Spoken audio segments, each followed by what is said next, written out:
Bienvenue sur EMCI TV, je suis heureuse de vous retrouver pour notre émission Bien plus qu'un quiz. Bien plus qu'un quiz, c'est bien plus qu'un jeu, c'est l'occasion pour nous tous d'apprendre et d'être transformés par la parole de Dieu.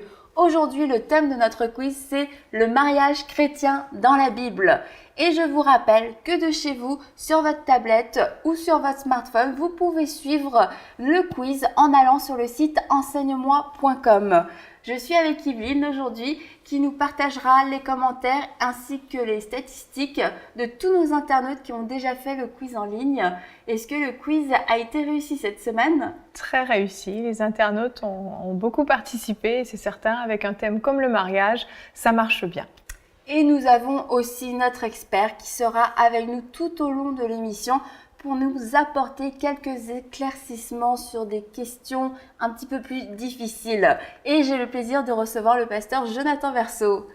Bonjour. Ça va bien, ça va pasteur? Très bien, merci. Oui. Pasteur Jonathan Verseau est pasteur depuis une vingtaine d'années, c'est ça? Tout à fait. Et il est marié aussi depuis plus de 20 ans. Oui, bientôt 25 ans, donc une petite expérience, un quart de siècle. Un expert. Alors, est-ce que vous êtes prêts pour commencer ? Je suis prêt. Parfait. Bien plus qu'un quiz, c'est maintenant que ça commence. Première question.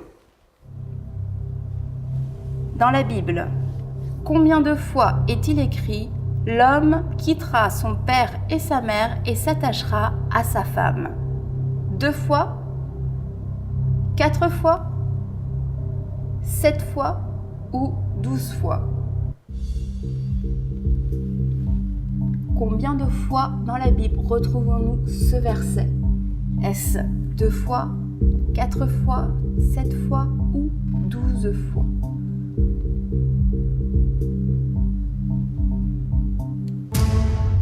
Et la bonne réponse est 4 fois.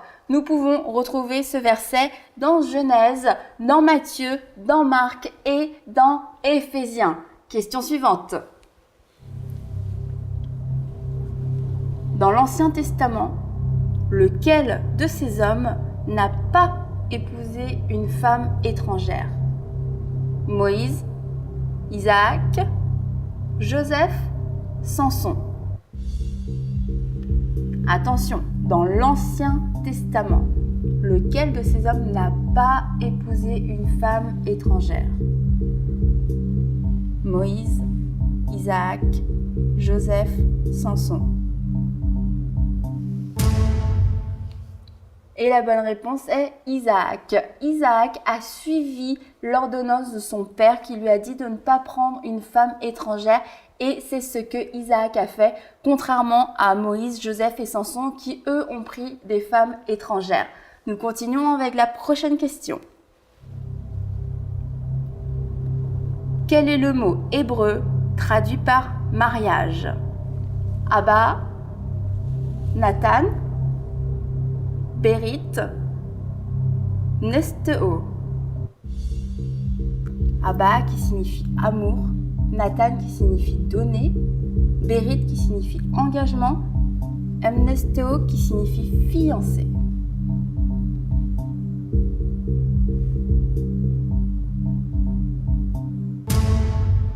Et la bonne réponse est Nathan qui signifie donner. Sur cette question, on voit que les internautes ont répondu vraiment au hasard. Quand on regarde les pourcentages, c'est très équilibré et effectivement, c'est une question quand même assez difficile. Je vous comprends parce que moi-même, j'aurais répondu au hasard. Moi aussi. Mais la bonne réponse était vraiment Nathan qui signifie donner. Nous continuons avec la prochaine question. Est-il permis de rompre des fiançailles ? Réponse A, oui. Réponse B, non. Alors, est-il permis, oui ou non, de rompre la période des fiançailles ?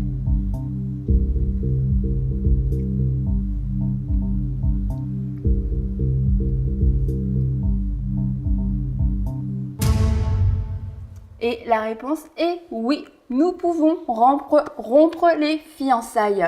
Pasteur Jonathan Verseau, comment ça, nous pouvons rompre des fiançailles ? Eh bien, parce qu'il ne faut pas confondre les fiançailles avec le mariage. C'est vrai que le mariage ne se rompt pas et il ne faut pas séparer ce que Dieu a uni. Mais quand Dieu unit un homme et une femme, c'est au travers du mariage. Les fiançailles, c'est pas cette unité-là. Les fiançailles, c'est une période préparatoire au mariage où on se prépare à un engagement qui ne devra pas être rompu, mais les fiançailles, c'est juste cette période préparatoire. Des fois, j'utilise d'études, on étudie un dossier, hein, puis après, à la fin... Une période d'essai? Ben, attention, hein, il ne faut pas utiliser période d'essai dans le sens concubinage où on vit maritalement. Non, il s'agit d'apprendre à connaître la personne avec laquelle on envisage de construire le reste de sa vie. Si on prend l'histoire de Joseph, vous vous souvenez de Joseph qui était fiancé avec Marie. Hein, on a ça dans Matthieu chapitre 1er. Joseph est fiancé avec Marie et il est prêt à rompre les fiançailles. Et donc on voit que dans la culture du Nouveau Testament, à cette époque-là, ça se fait de rompre des fiançailles. Joseph a une bonne raison, mais sa femme est enceinte, et donc il souhaite rompre les fiançailles. Il faudra qu'un ange vienne lui dire « Ne fais pas cela, si elle est enceinte, c'est par la vertu du Saint-Esprit ». Mais on voit donc que les fiançailles peuvent se rompre, et il n'y a rien de mal non plus, attention. Rompre les fiançailles, ce n'est pas un péché. Rompre les fiançailles, c'est justement dire...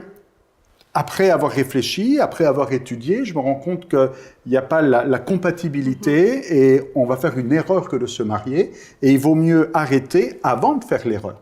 Parce qu'une fois qu'on est marié, on ne peut plus faire marche arrière. Les fiançailles, on peut toujours faire marche arrière. Et si quelqu'un vit, vous savez, comme dans un couple qui se dispute toujours pendant des fiançailles, je veux dire... C'est un signe. Qu'est-ce qui va se passer pendant le mariage? Je veux dire...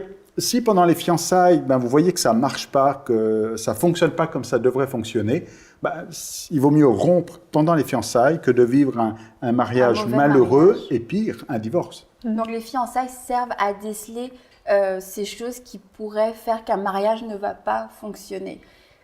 Mais par contre, apprendre à connaître la personne ou envisager un mariage, est-ce que ça suppose qu'on peut se fiancer plusieurs fois pour apprendre à connaître plusieurs personnes ? Disons, les fiançailles, c'est quand même, on manifeste le sérieux. On n'est pas là dans des relations en disant « Ah, cette jeune fille m'intéresse. » Pas juste aller boire un café. Non. Les fiançailles, ça veut dire « J'envisage sérieusement une vie commune ». Donc, quelqu'un qui envisage sérieusement un mariage, mais l'engagement n'est pas là. Et un petit peu comme...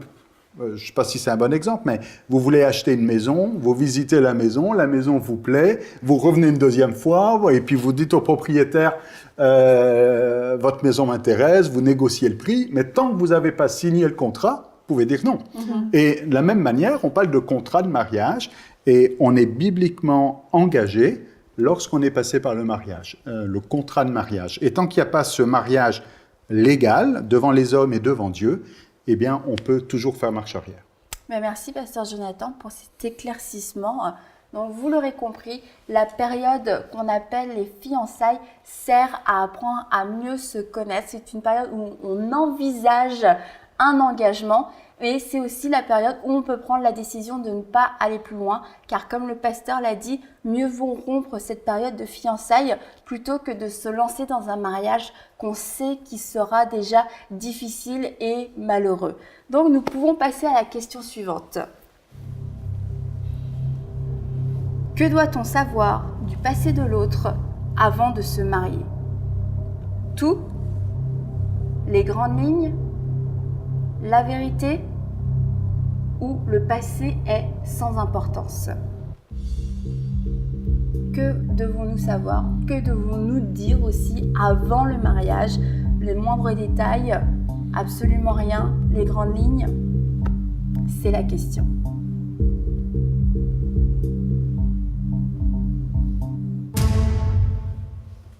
La réponse est la vérité.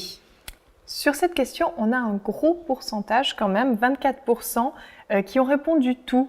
Donc je pense que ça nécessite peut-être un petit éclaircissement parce que c'est quand même assez important.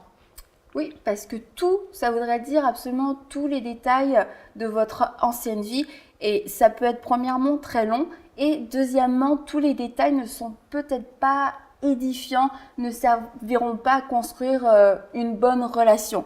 Cependant, tout ce que nous décidons de ne pas dire ne doit pas être motivé par la peur ni par le désir de cacher quelque chose. C'est pour ça que c'est important de marcher dans la vérité avant le mariage, de pouvoir dire les vraies choses, de pouvoir dire les choses qui se sont passées et qui vont avoir une influence sur votre vie commune. Si par exemple, vous avez fait de la prison, c'est important de pouvoir dire à l'autre personne que vous avez un casier, puisque la Bible nous dit dans Luc 8, 17, « Tout ce qui est caché maintenant finira par être mis en lumière, et tout ce qui demeure secret sera finalement connu et paraîtra au grand jour. » C'est le genre de choses qui peut vous rattraper et au bout de 1 an, 10 ans ou 20 ans de mariage, d'apprendre une telle chose peut vraiment venir affaiblir la relation, peut faire du mal à votre mariage et créer des disputes, des conflits, une grande incompréhension. Donc, avant de vous marier, assurez-vous d'être honnête envers l'autre,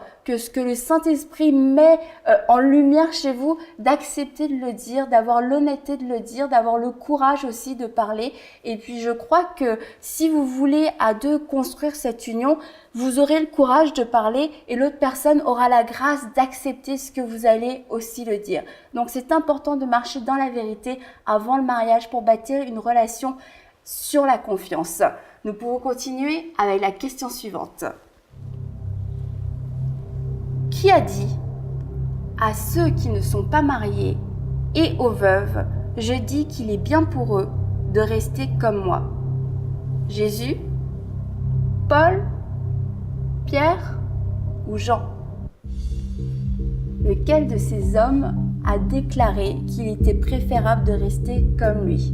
Est-ce Jésus, Paul, Pierre ou Jean?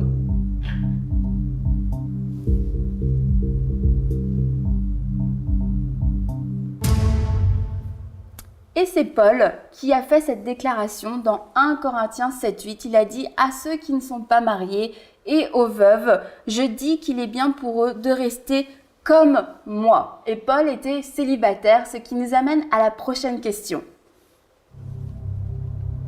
Pourquoi Paul n'était-il pas marié? Il avait le don du célibat, il était misogyne, il était veuf, il était fiancé.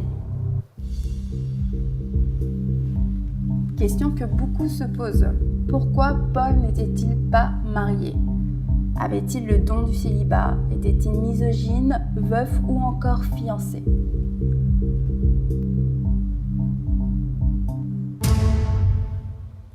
Selon la Bible, Paul avait le don du célibat. Pasteur Jonathan, le don du célibat, quelle question? C'est tout un mystère. Parce que certains parleront plus de malédiction. Hein. On dira, est-ce que c'est un don? On dira plutôt une malédiction que d'être célibataire. Certains diront, mais Dieu a fait l'homme et la femme pour qu'ils s'unissent, hein, et pour qu'il y ait des couples et qu'ils soient mariés. Mais Paul dit, par exemple, dans 1 Corinthiens chapitre 7, au verset 7, il dit « Je voudrais que tous les hommes soient comme moi, mais chacun tient de Dieu un don particulier. » Et l'apôtre Paul dit ici, il y a un don spécial, particulier. On comprend que c'est très particulier. Mais si Paul appelle cela un don, c'est parce que c'est pas pour lui quelque chose de pénible, de difficile, c'est pas une malédiction. Si quelqu'un trouve ça difficile, c'est qu'il n'a pas reçu le don de célibat. S'il trouve être célibataire difficile, c'est qu'il n'a pas reçu le don de célibat. Hein. Parce que le don de célibat, c'est quelque chose qui se fait avec joie, parce que c'est quelque chose que l'on a reçu de Dieu, et ce que l'on reçoit de Dieu, c'est pas quelque chose de pénible. Hein. Vous vous souvenez, par exemple, Jésus dit que son fardeau, il est doux et léger. Mais si ça commence à être lourd, pénible et difficile, il n'y a pas de don de célibat ici. Celui qui a le don de célibat, c'est quelqu'un qui, au contraire, avec joie, avec amour et d'une manière toute naturelle, a reçu de Dieu cette capacité d'être seul, sachant que c'est pas être seul pour être seul, c'est être seul pour être plus efficace dans son ministère, parce qu'il n'y a pas la charge de famille, parce qu'il n'y a pas d'enfants élevés, parce que donc ça donne plus de souplesse, de liberté, et de pouvoir s'investir à 110%. Mais pourquoi Paul disait « il est préférable » de rester comme moi? Est-ce que la condition de célibataire est préférable? Quand on a le don de célibat, oui. Parce que pour Paul, c'est clair, Lui, il a reçu un don et il dit pas c'est une malchance. Pour lui, c'est quelque part une chance parce que, quand même quelqu'un de très impliqué, Paul, hein, il est apôtre, il ouvre des églises, il fait des voyages missionnaires. Imaginez, mesdames, si votre mari était l'apôtre Paul et qu'il était toujours en mission, en voyage et ailleurs, dirait, on a l'impression d'être seul et d'être marié à une ombre. Eh bien, Paul dit, il vaut mieux avoir ce don de célibat et être capable de faire tout ce ministère-là. Et ça prouve justement que pour Paul, c'est pas un fardeau, une charge et une difficulté, mais c'est une joie. Et le plaisir qu'il a d'être célibataire, si on peut dire ça comme ça, il aimerait que d'autres puissent le partager aussi. Est-ce que l'homme marié passe à côté de quelque chose en étant marié, en ayant une charge familiale ? Alors, il faut que je fasse attention à ma réponse ici, parce que ma femme pourrait m'écouter et puis se dire, attention, là, ce qu'il dit. Mais comprenez-moi bien, l'homme marié a, premièrement, une responsabilité envers son épouse et ses enfants. Et c'est normal. Et il ne va pas dire, non, mais moi, je sers Dieu, je sers l'Église. Non, il y a une responsabilité. Et cette responsabilité, d'une certaine manière, peut freiner le ministère en disant je serais bien allé à telle réunion, mais j'ai des enfants qui ont besoin de moi. Je serais bien allé à telle mission, mais ma femme a besoin de moi. Et dans ce sens-là, le mariage peut freiner. Mais là encore, le mariage est une bénédiction et ça ne doit pas être une malédiction parce qu'il ne faut pas considérer son épouse et ses enfants comme étant un frein au ministère ou comme un fardeau au ministère, mais au contraire, eh bien, comme une aide et puis un support, et puis il vaut mieux servir ensemble plutôt que de voir eh bien, sa famille comme étant un obstacle. Donc on peut être heureux comme Paul l'était en étant célibataire si on a reçu cette grâce de l'être, mais on peut aussi être heureux dans le mariage et servir le Seigneur de manière efficace en ayant des enfants et en ayant une femme, si c'est la manière dont on vit. C'est ça. En fait, on est heureux quand on est dans le plan de Dieu pour sa vie. Quand on fait ce que Dieu attend de nous, on est heureux et épanoui. Maintenant, si on est célibataire alors que ce n'est pas notre appel, on va être malheureux. Et de la même manière aussi, si on s'engage dans une vie de couple, si Dieu n'est pas dans l'affaire, on va être malheureux aussi. Donc c'est un don, ça reste un don tant qu'on fonctionne dans le don que Dieu a pour nous. Il faut que ça vienne de Dieu. Ce n'est pas l'homme qui doit décider, c'est Dieu qui le donne. D'accord. Et on le reçoit. Mais merci Jonathan, pasteur Jonathan. On continue avec notre prochaine question. Selon Genèse 2,18, Dieu créa la femme pour combler la solitude de l'homme, être une aide pour l'homme, donner une descendance à l'homme, cuisiner pour l'homme. Alors pourquoi Dieu créa-t-il la femme ? Est-ce pour combler la solitude de l'homme, pour l'aider, pour lui donner une descendance ou pour cuisiner pour lui ?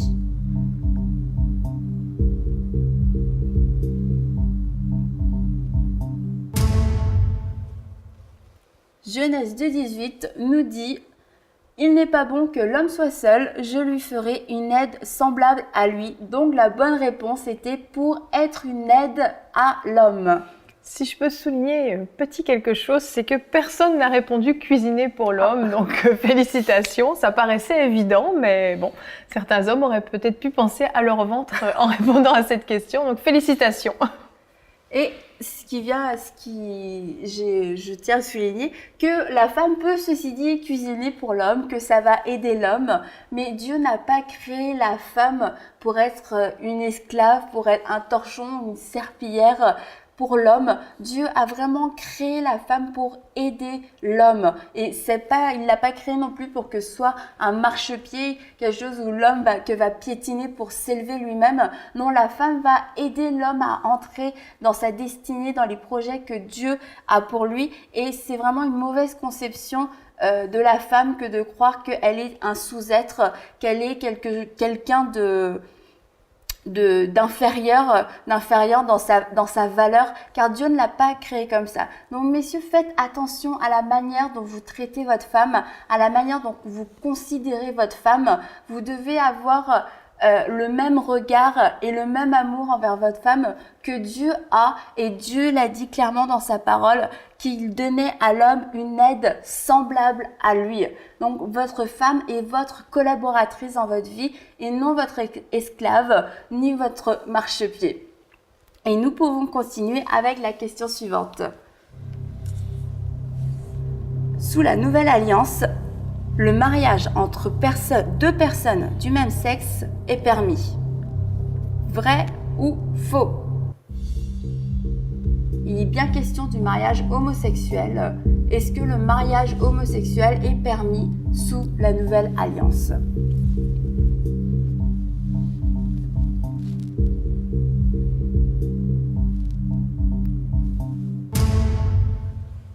Et la réponse est faux. Le mariage entre deux personnes du même sexe n'est pas permis sous la nouvelle alliance, tout comme il ne l'était pas sous l'ancienne alliance.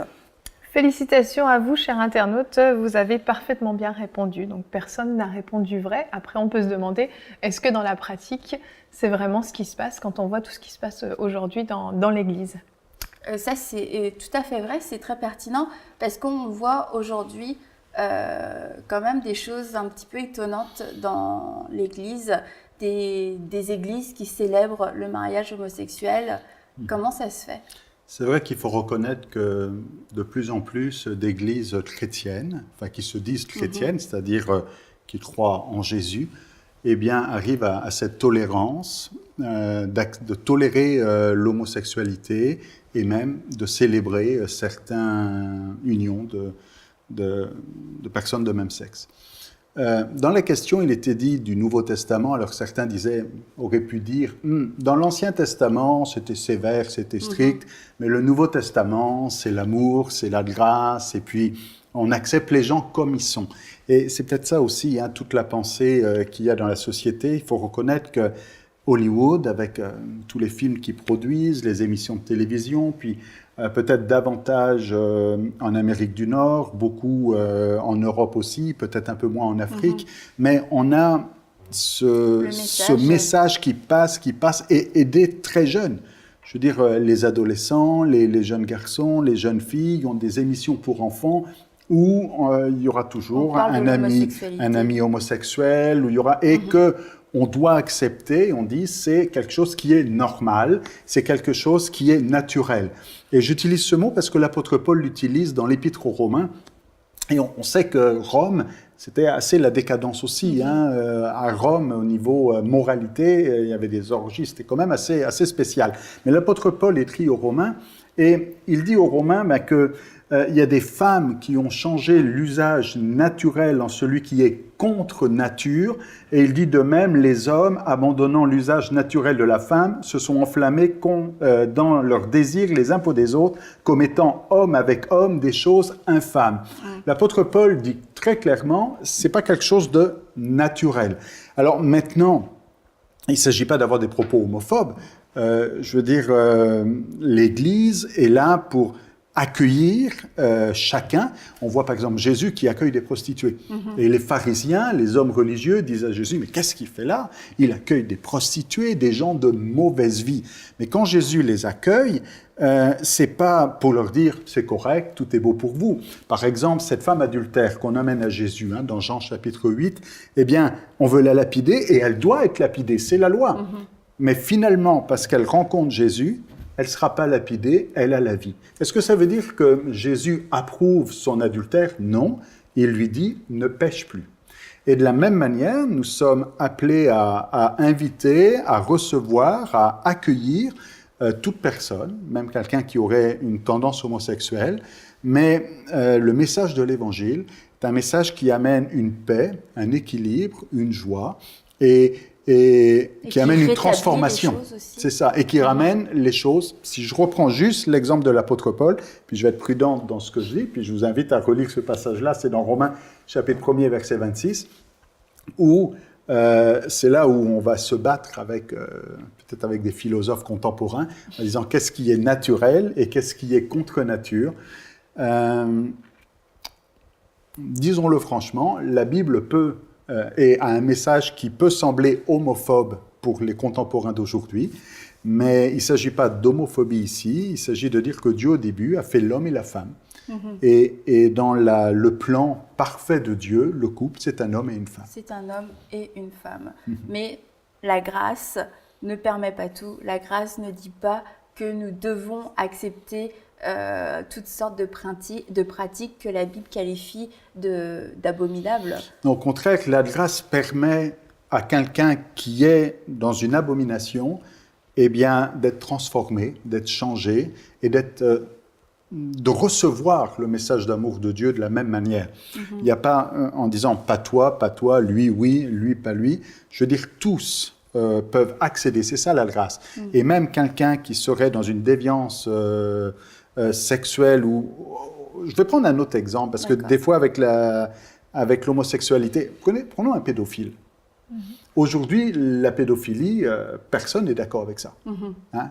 Bon, quoique, je veux dire, en Allemagne, on a passé une loi il n'y a pas longtemps pour accepter que des frères et sœurs puissent se marier.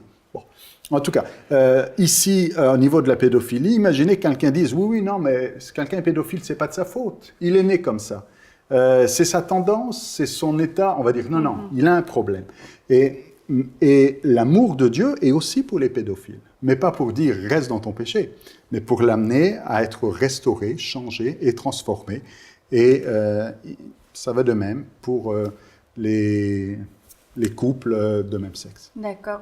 Donc finalement, le message de l'Évangile reste un message d'amour. C'est pas parce que Dieu a clairement tranché en disant « l'homosexualité est une abomination à mes yeux car j'ai créé l'homme et la femme » pour être un couple et que un homme qui s'unit avec un homme, ce n'est pas bon devant Dieu. Ce n'est pas pour ça que Dieu a rejeté les hommes, a rejeté les femmes qui sont dans cette situation. Au contraire, l'amour de Dieu s'étend à eux et a un message de libération, un message d'espoir, un message de transformation. Donc aujourd'hui, on ne peut pas se cacher derrière la grâce et derrière l'amour de Dieu pour dire on accepte tout le monde tel qu'il est. C'est bien ça. Au contraire, l'amour est un amour qui nous amène à être saints comme notre Père céleste est saint. En tout cas, merci. Je crois que ces explications ont été très claires et très claires parce que la Bible est claire. Donc, on peut pas... Il faut appeler un chat un chat. C'est ça, on ne peut pas marcher dans le compromis ni équilibrer la parole. La parole est tranchante. Donc, nous sommes rendus déjà à la dernière question pour cette première partie de Bien plus qu'un quiz. Donc vous êtes prêts? Selon 1 Pierre 3, l'aspect physique de la femme est inutile, charnel, secondaire, un piège. Quel est l'avis de Dieu sur l'aspect physique d'une femme? A-t-elle le droit de prendre soin d'elle ou commet-elle un péché quand elle se maquille?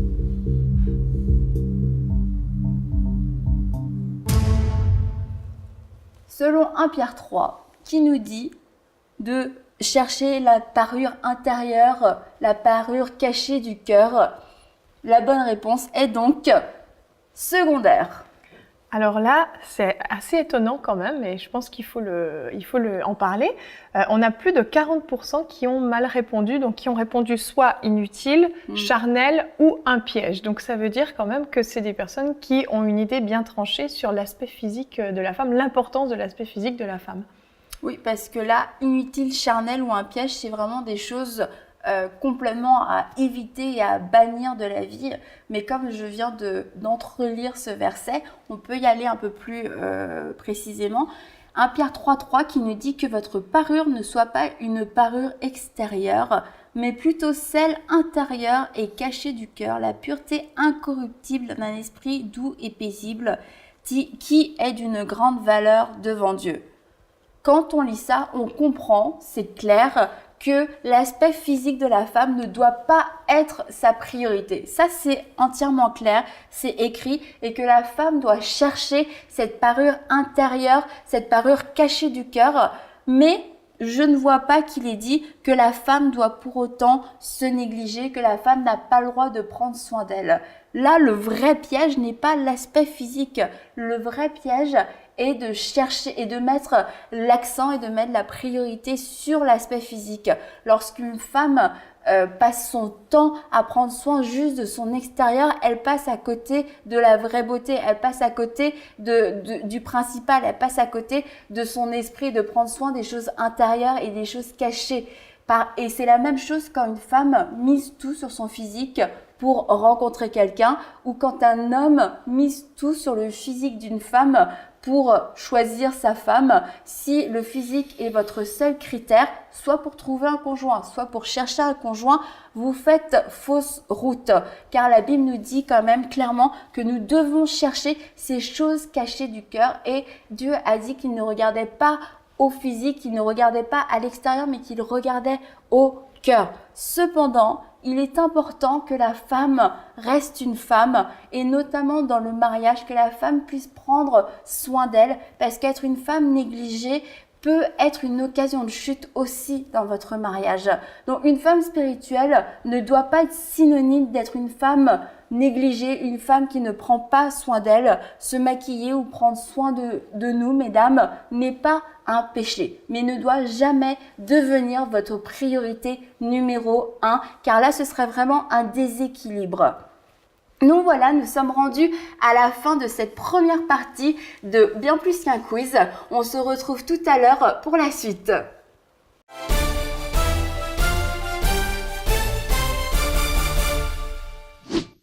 Nous sommes de retour sur le plateau de Bien plus qu'un quiz. Je vous rappelle que de chez vous, vous pouvez participer au quiz en allant sur notre site enseigne-moi.com et faire le quiz sur votre tablette ou sur votre smartphone. Le thème d'aujourd'hui est le mariage chrétien dans la Bible. Donc, est-ce que vous êtes prêts à reprendre? Oui. On est prêts. Parfait, alors c'est parti. Dans la Bible, combien de fois Dieu a-t-il donné une direction précise pour le choix d'un conjoint? 1 fois, 4 fois, 7 fois, 43 fois. Combien de fois Dieu est-il intervenu pour le choix d'un conjoint dans la Bible? Ancien et Nouveau Testament. 1 fois, 4 fois, 7 fois, 43 fois. La bonne réponse est 4 fois seulement. Sur cette question aussi, on voit que vous internautes, vous avez répondu un petit peu au hasard. Quand on voit les pourcentages, c'est très équilibré. Donc bon, c'est pas forcément le genre de question qu'on se pose tous les jours. Faut dire ce qui est. Est-ce que beaucoup de gens ont répondu 43 fois? 17% quand même. C'est sûr que ça paraît important, mais bon, encore une fois, quand on répond au hasard, on réfléchit pas forcément. Ceci dit, c'est vrai que ce n'est peut-être pas le genre de question que vous êtes posé 1000 fois en consultant votre Bible, mais Dieu est intervenu seulement 4 fois. On peut le voir avec Adam et Ève, bien sûr Adam et Ève, avec Isaac, comme on l'a vu tout à l'heure, Isaac qui a obéi aux ordonnances de son père, avec le prophète Osée. Dieu lui avait dit de prendre une femme prostituée, ce qui est quand même assez spécifique. Et pour Joseph et Marie, parce que Marie était enceinte et là Joseph aurait pu la quitter, rompre les fiançailles comme on en a aussi parlé tout à l'heure. Donc l'ange a dû intervenir pour que Joseph ne quitte pas Marie. Nous pouvons continuer avec la prochaine question. Dans le Nouveau Testament, un chrétien est libre d'épouser la personne de son choix à condition que cette personne l'aime, marche dans l'intégrité, fréquente une église ou soit né de nouveau. Donc, quelle est cette condition indispensable dans le Nouveau Testament pour le choix d'un nouveau conjoint? L'amour, l'intégrité, fréquenter une église ou le salut?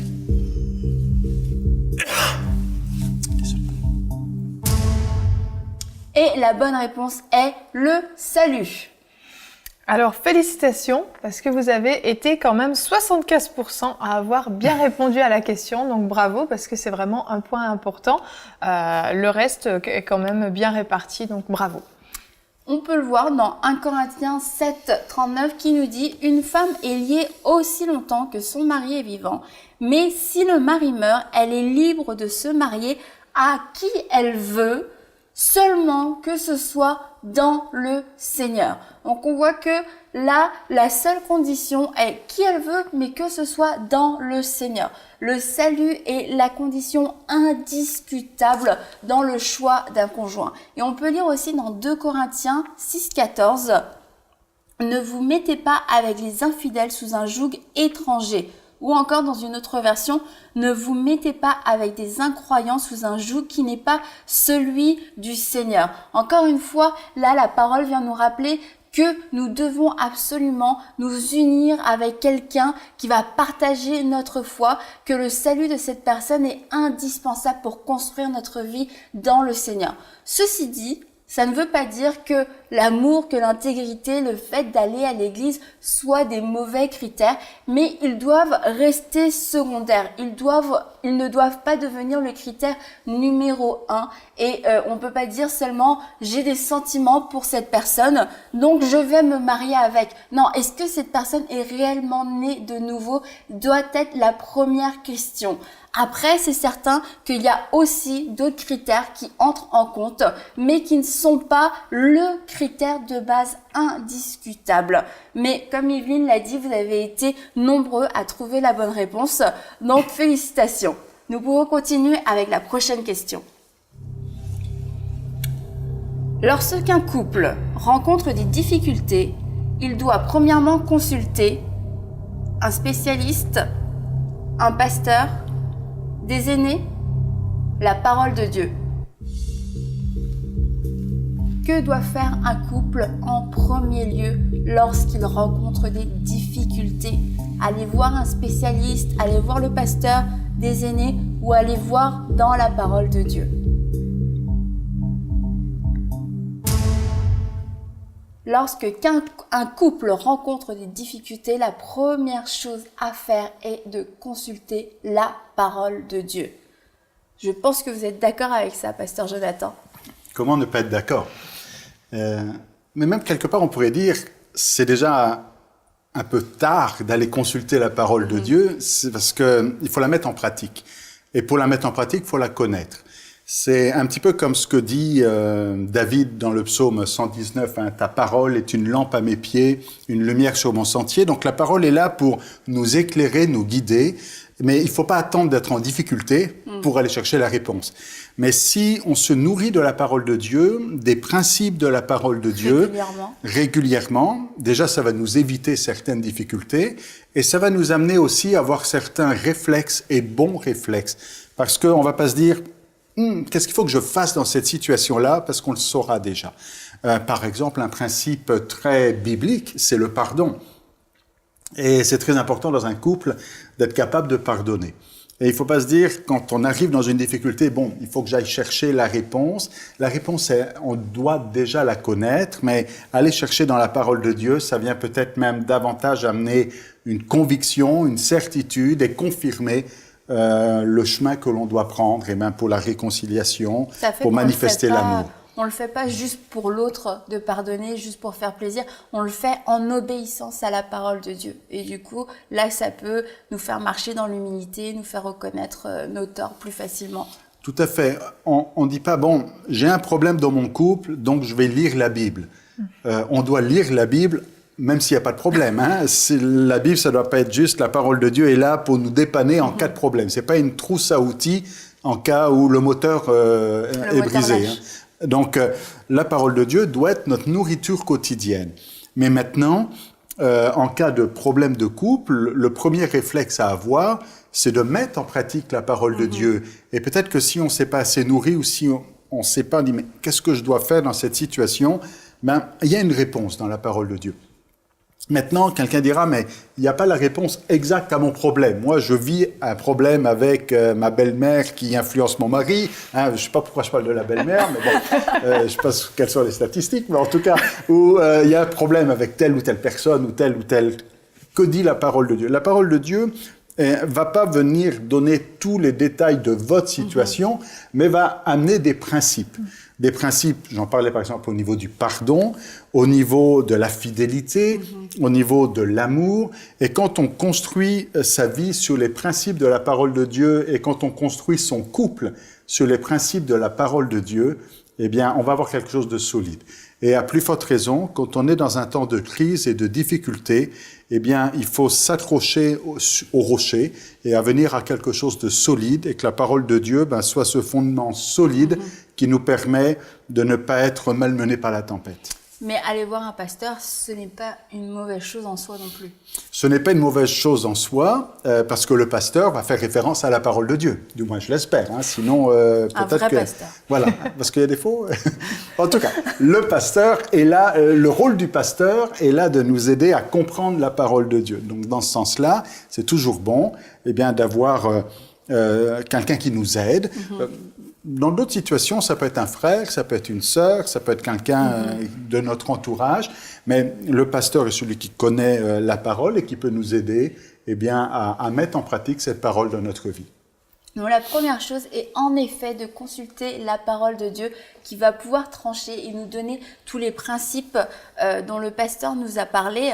Et aussi aller voir le pasteur n'est pas une mauvaise chose parce que le pasteur lui-même va vous confronter à la parole de Dieu concernant votre couple. Cependant, le pasteur, aussi bon, aussi vrai soit-il, ne pourra pas mettre en pratique la parole à votre place. D'où l'importance d'aller soi-même consulter la parole de Dieu pour son propre couple, parce que c'est à vous après que revient cette responsabilité de mettre en pratique et de croire cette parole qui peut transformer, qui peut restaurer votre couple. Bon, nous pouvons passer à la question suivante. Selon Éphésiens 5:33, le mari doit honorer sa femme, aimer sa femme, respecter sa femme, protéger sa femme.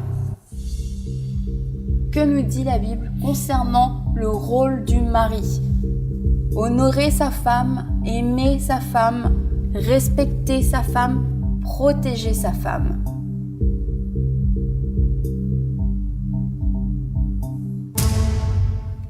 Éphésiens 5:33 nous dit du reste que chacun de vous aime sa femme comme lui-même. Donc la bonne réponse est aimer sa femme. Nous pouvons tout de suite passer à la question suivante. Selon Éphésiens 5:33, la femme doit honorer son mari, aimer son mari, respecter son mari, être une aide pour son mari.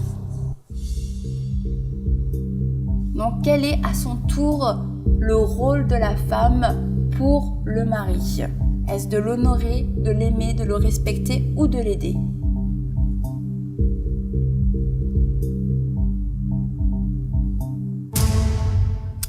Et la suite du verset va nous donner la réponse qui nous dit « Et que la femme respecte son mari ».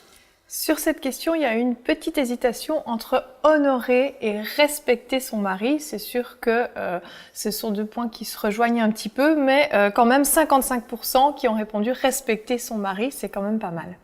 En effet, le respect dans un mariage, que la femme puisse respecter son mari, fait partie d'un des piliers pour un mariage équilibré. On l'a vu, la première partie du verset disait « Maris, aimez vos femmes » et la deuxième nous dit « Femmes, respectez vos maris ». C'est l'ordre divin, c'est la manière dont un mariage doit fonctionner, que le mari doit démontrer l'amour à la femme et que la femme, à son tour, doit démontrer du respect à l'homme. Et en faisant ça, chacun fait la bonne chose et chacun répond à un besoin aussi chez l'autre. Et quand on bouleverse l'ordre divin, on met en péril notre mariage. Mais ça vaut pour tous les domaines de notre vie. Mais là, il est question du mariage et clairement dans le mariage, quand il n'y a ni l'amour ni le respect, le mariage est en danger. Il y a un homme qui n'est pas respecté, c'est un homme qui va pouvoir être amené à développer une mauvaise attitude. J'ai envie de dire, le respect peut amener le meilleur de l'homme, mais le manque de respect peut amener aussi le pire de l'homme. Donc, mesdames, faites attention à la manière dont vous parlez à votre mari. Rappelez-vous que ce n'est pas lui qui a décidé d'être chef, mais c'est vraiment le statut, le rôle que Dieu lui a donné dans votre foyer. C'est d'être cette autorité et une autorité a besoin d'être respectée. Nous pourrons continuer tout de suite avec la question suivante. Selon la Bible, une femme doit se soumettre à son mari, toujours quand elle est en accord avec lui, quand il a raison, tant qu'il ne s'oppose pas à la parole de Dieu. Alors, jusqu'où va la soumission de la femme dans la Bible? Est-elle sans limite ou a-t-elle des conditions ?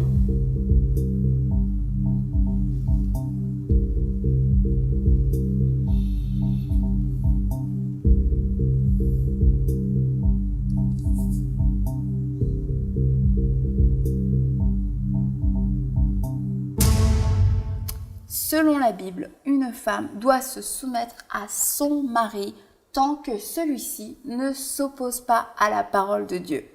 Vous avez été 32% à répondre toujours quand même. 32%. Donc c'est quand même assez important. 63% ont bien répondu, mais 32% ont répondu toujours. On peut se dire que ça demande peut-être un petit éclaircissement. 32% toujours, ça montre peut-être un manque de compréhension sur la soumission et l'autorité. En tout cas, on voit qu'il y a un problème, ou que la ligne n'est pas facile. De dire, toujours, de temps en temps, disant, oui, mais bon, dans certains cas, oui, dans certains cas, non. Mais qui détermine les cas oui et les cas non ? On va dire, non, la femme doit pas se soumettre à son mari dans certains cas. C'est un petit peu comme quand, et malheureusement, des fois, il y en a beaucoup qui utilisent ce verset à tort et à travers, mais vous vous souvenez quand Pierre et Jean sont devant le sang Édrin, et qui vont dire, jugez-en par vous-même, est-ce qu'il vaut mieux obéir à Dieu ou aux hommes ? Et là, quelque part, une femme pourrait dire, est-ce qu'il vaut mieux que j'obéisse à Dieu ou à mon mari ? Alors, malheureusement, ce genre de verset, des fois, est utilisé pour faire de l'insoumission. Et là, dans ce cas-là, il y a un problème. Pour dire, moi, j'obéis à Dieu, mon mari veut que je fasse ceci, mais moi, j'obéis à Dieu et je fais telle affaire. Et c'est là où il faut être honnête. Il y a une question d'honnêteté ici, et de dire oui, quand le mari demande à la femme quelque chose qui est contraire d'une manière flagrante à la parole de Dieu, qui l'amène à pécher, qui l'amène à mentir, à tricher, c'est sûr que là, la femme doit continuer d'une certaine manière de respecter son mari, mais n'est pas forcément obligée d'obéir à son mari. Et peut-être qu'on pourrait faire une différence entre soumission et obéissance. On peut être soumise en disant non. En disant, je reste soumis à mon mari, je le respecte, je l'honore, mais là je lui dis non, je ne peux pas faire ce que tu me demandes parce que ce n'est pas conforme à la parole de Dieu. Maintenant, il ne faut pas non plus tomber dans un autre excès ou de dire, moi ça ne fait pas mon affaire, donc je dis non, mais parce que je pense que Dieu voudrait autre chose pour moi. Donc c'est pour ça que c'est une question qui est difficile et je comprends que les internautes aient répondu comme ça, parce qu'en disant oui, non. Une femme qui veut faire ce qui est droit devant Dieu, par exemple, elle veut simplement aller à l'église. Son mari ne veut pas qu'elle se rende à l'église et cette femme-là, elle est menacée pour si elle veut aller à l'église et du coup, elle reste chez elle. Est-ce qu'on peut dire que cette femme a péché ? On peut dire que cette femme a désobéi à Dieu en obéissant, en se soumettant à ce que son mari lui a demandé ? Là encore, ça va dépendre du contexte, en disant, est-ce que ça se produit une fois ou ça se produit tous les dimanches ? Parce que, est-ce que son mari est chrétien ? Est-ce qu'il ne l'est pas ? On voit qu'il peut y avoir des situations de difficulté lorsque les deux n'ont pas la même vision. C'est ça. Et quand, dans un couple, un homme ne marche pas selon les principes de la parole de Dieu, c'est sûr que ses attentes vont pas être les mêmes qu'un homme qui marche dans les principes de la parole de Dieu. Alors, il faut une certaine soumission et souplesse pour accepter cela. On parle d'une manière un peu vague et je vais essayer d'être clair quand même parce qu'il y en a peut-être qui sont derrière leur écran maintenant il y a sûrement et qui des disent femmes qui vivent ce genre de situation puis qui attendent une réponse parce qu'elles ne savent pas. Est-ce que je pêche en désobéissant à mon mari ? Est-ce que je pêche en désobéissant à Dieu ? Alors, disons que d'une manière générale, le principe est un principe de soumission. Et il faut comprendre que quand on dit non, c'est qu'on est dans un cas grave. On dit il y a mort d'homme, dans le sens où le principe, c'est que la femme respecte son mari. Elle va pas dire à son mari, moi je veux regarder le canal 3, toi tu veux regarder le canal 2, je me soumets pas.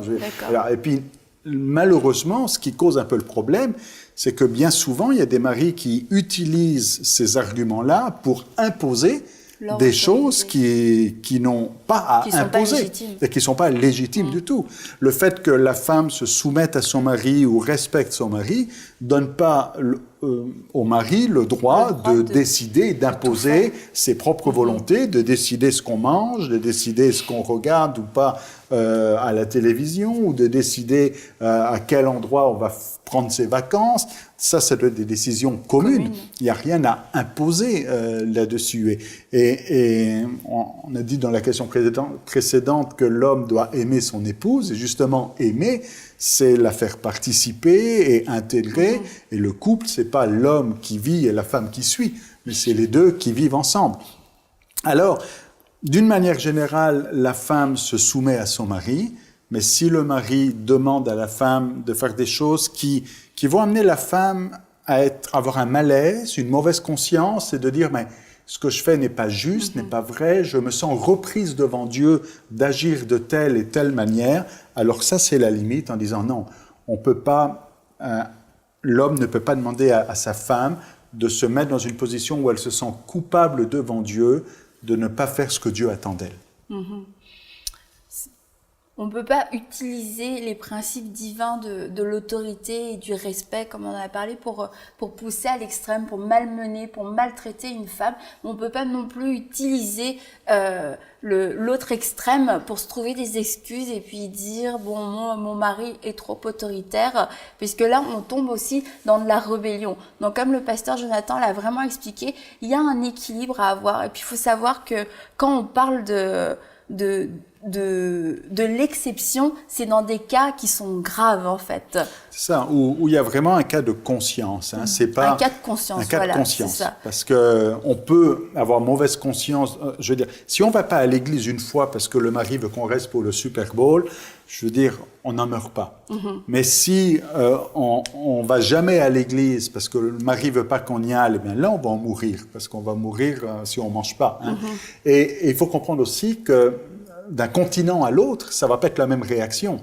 Je veux dire, en Amérique du Nord, il y a quand même une libération de la femme qui amène certaines choses qui vont être inacceptables dans certains couples, mais il faut reconnaître que dans d'autres cultures, il y a encore une certaine autorité qui est là, mais des fois, c'est aussi un autoritarisme hein, où l'homme impose. Alors, il faut trouver cet équilibre. Le couple, c'est une vie ensemble. Ce n'est pas l'un et l'autre, mais c'est une vie ensemble. Et avoir un épanouissement spirituel ensemble. Comme vous l'avez dit, le couple, c'est pas juste l'homme qui vit et la femme qui suit. Mais par contre, nous passons à la question suivante. Quelle est la définition biblique du mot fornication? Être ivrogne, avoir des pensées impures, être adultère, se prostituer. La définition biblique du mot fornication. Être ivrogne, des pensées impures, adultère, prostituée.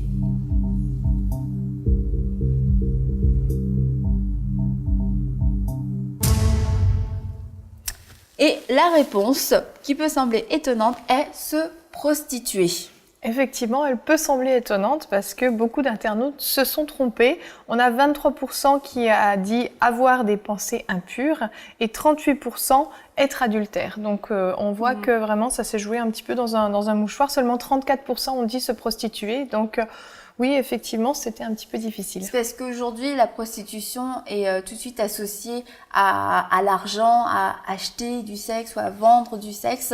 Mais en fait, quand on revient dans l'ancienne alliance, au tout début, la prostitution aux yeux de Dieu, c'était juste s'associer, avoir des mauvaises associations avec des gens qui étaient, quand on parlait des femmes étrangères, justement, s'associer avec une femme étrangère, se marier avec une femme étrangère était une forme de prostitution. Donc on peut dire que toute relation sexuelle en dehors du mariage, toute relation sexuelle illicite est une forme de fornication. Mais fornication aujourd'hui a été traduit dans beaucoup coup de Bible par le mot impudicité ou par le mot débauche aussi, et ce qui fait qu'on entend peu parler de la fornication. C'est un mot un peu plus ancien, mais ceci dit, le sens en est toujours aussi vrai, aussi réel. C'est toute relation sexuelle en dehors du mariage n'est pas une relation sexuelle qui est approuvée de Dieu, et on peut la qualifier du coup de fornication. On peut passer à la question suivante. Dans la Bible, pour quelle raison un couple peut-il divorcer? Adultère, conflit, stérilité, absence d'amour. Selon la Bible, quelle est la raison, la seule raison pour laquelle un couple peut divorcer? Est-ce l'adultère, les conflits, la stérilité ou encore l'absence d'amour?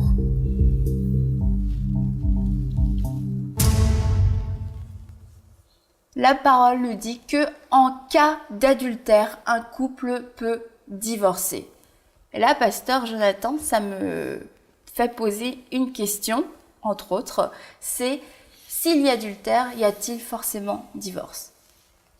Non, il n'y a pas forcément divorce parce que la priorité, c'est la restauration. Et Dieu est la répudiation et le divorce n'est jamais la meilleure option. Ça peut être des fois une option inévitable, mais pas forcément la meilleure.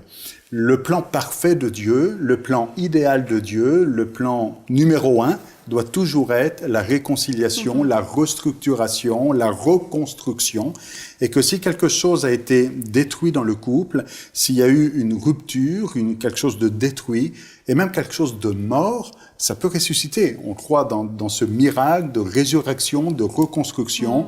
Et si dans votre couple, il y a quelque chose de mort, il y a quelque chose de détruit, il y a quelque chose qui marche plus, eh bien, le message de l'Évangile, la bonne nouvelle, le message de toute la parole de Dieu, c'est la reconstruction, la réparation et la restauration. Même tout à l'heure, on parlait de Osée, qui a épousé une prostituée, qui même va être infidèle après, et pourtant, il va la racheter, il va vouloir reconstruire, rebâtir cette relation qui a été détruite. Donc, le plan parfait de Dieu, c'est la restauration, la reconstruction, c'est de garder le couple uni. Malheureusement, les hommes, eux, ils calculent différemment, et on voit qu'à l'époque de Jésus, on pose cette question concernant la lettre de répudiation que Moïse a autorisée. Vous savez, même dans le Talmud, c'est l'explication de la loi par les rabbins juifs. Même dans le Talmud, il était dit que si une femme brûlait un gâteau, c'était un motif valable pour répudiation.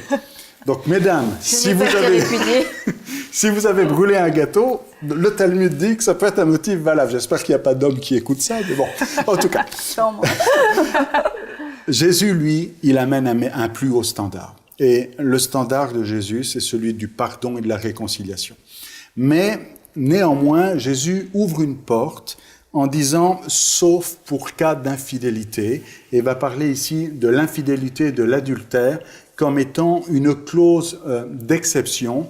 Ça ne veut pas dire que c'est la bonne raison pour divorcer, mais ça veut dire qu'il y a comme une tolérance. Je préfère utiliser le mot tolérance en disant que si on ne peut pas atteindre le plan idéal de Dieu qui est de rester unis et de construire un couple uni pour la vie, eh bien, en cas d'infidélité, en cas d'adultère, s'il y en a un qui a trompé l'autre, eh bien, la personne qui est plutôt victime ici, eh bien, pourrait sortir de la relation sans être tenue coupable parce que Dieu tolère cette situation-là, il reconnaît qu'il y a une personne qui est victime et que l'alliance a été brisée. Que l'alliance a été brisée, que cette personne peut sortir si aucune réparation, reconstruction n'est possible. Parce qu'il faut reconnaître que des fois, dans certains couples, eh bien, c'est pas possible de reconstruire. Si, par exemple, quelqu'un est parti... Des deux qui n'est pas volontaire pour la reconstruction. Il suffit que quelqu'un soit, par exemple, parti avec quelqu'un d'autre et qu'il ait construit un autre couple et qu'il y ait eu des enfants dans cette situation-là. Comment reconstruire en redétruisant ailleurs? Des fois, il y a des situations qui sont impossibles.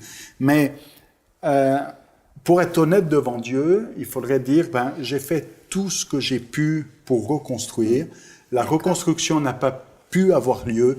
Et Jésus dit, c'est correct, c'est acceptable, c'est tolérable, eh bien qu'il y ait une séparation, même si c'est pas l'idéal, s'il y a eu Le une divorce clause. n'est jamais donc la première solution et la meilleure des solutions. Ça peut pas devenir une option facile, comme on voit aujourd'hui dans beaucoup de couples, le divorce est la première solution. Parce que ça résout tout de suite, ça se termine, on passe à autre chose. Le divorce devrait toujours être la dernière option. La dernière des options. La première chose, c'est la réconciliation, si c'est possible, de reconstruire. Maintenant, si c'est pas possible, et c'est là où il faut être honnête devant Dieu, hein, parce que quelqu'un dirait, mais non, mais c'est pas possible ou est-ce que tu veux pas, hein? C'est là aussi. Mais si c'est possible, c'est la reconstruction, c'est la réconciliation. Et si c'est pas possible, s'il y a une clause d'infidélité, d'adultère, il y a une tolérance. Maintenant, si quelqu'un dit « je peux plus le supporter, je l'aime plus, ça marche plus », c'est jamais une bonne raison. D'accord. Mais merci, Pasteur Jonathan. Ce qui nous amène à notre dernière question, toute dernière question. Alors, êtes-vous prêts pour cette ultime question ? Est-ce une bonne chose de poser une toison à Dieu pour choisir son conjoint? Oui ou non? Est-ce oui ou non une bonne chose de poser une toison pour le choix de son conjoint? Comme Gédéon a pu le faire.